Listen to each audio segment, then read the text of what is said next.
আসসালামু আলাইকুম। সবাই কেমন আছেন? আশা করি ভালো আছেন।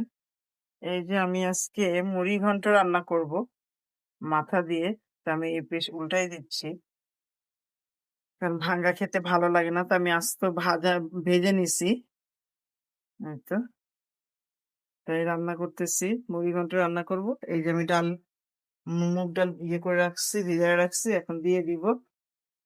এই যে মুগ ডালটা দিয়ে দিলাম। এখন আস্তে, আস্তে হোক। মুড়ি ঘন্ট আমার কাছে অনেক ভালো লাগে। তো আমার ওনারও খুব পছন্দ মুড়ি ঘন্টটা।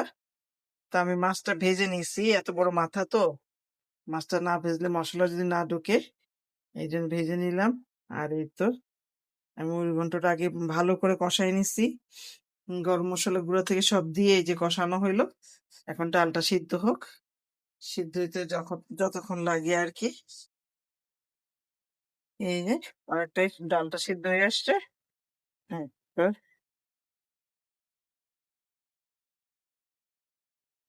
এখানটা ওই পিঠ করে দিব।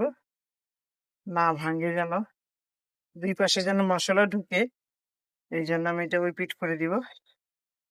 এই তো বেশি আরেকটু কষানো হলেই আমি এটাকে পানি দিয়ে দিব।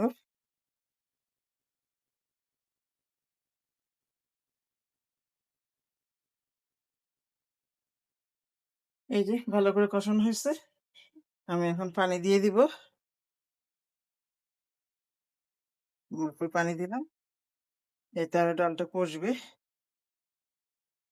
এই তো হয়ে গেল আমার মুড়িঘন্ট। একটু মাখা মাখা রাখবো। এই যে আমি একটু আস্ত কাঁচামরিচ দিয়ে দিয়েছি। এই তো এই তো হয়ে গেল আমার মুড়িঘন্ট। দেখেন আমরা দুইজনই খাবো। বাচ্চাদেরকে পাঙ্গাস মাছ ভেজে দিছি, ওটা দিয়ে ওরা ভাত খেয়ে ফেলছে। এই যে আমরা এখন এটা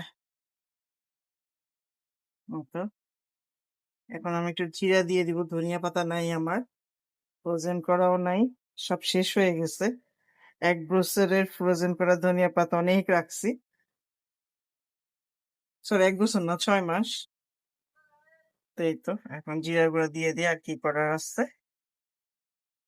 আমি আধা চা চামচ জিরা গুঁড়া দিয়ে দিলাম, যাতে স্মেলটা আসবে। এই তো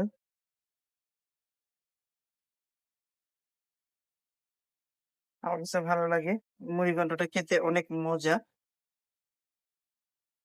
তো হয়ে গেল আমার মুড়ি ঘন্ট। এই যে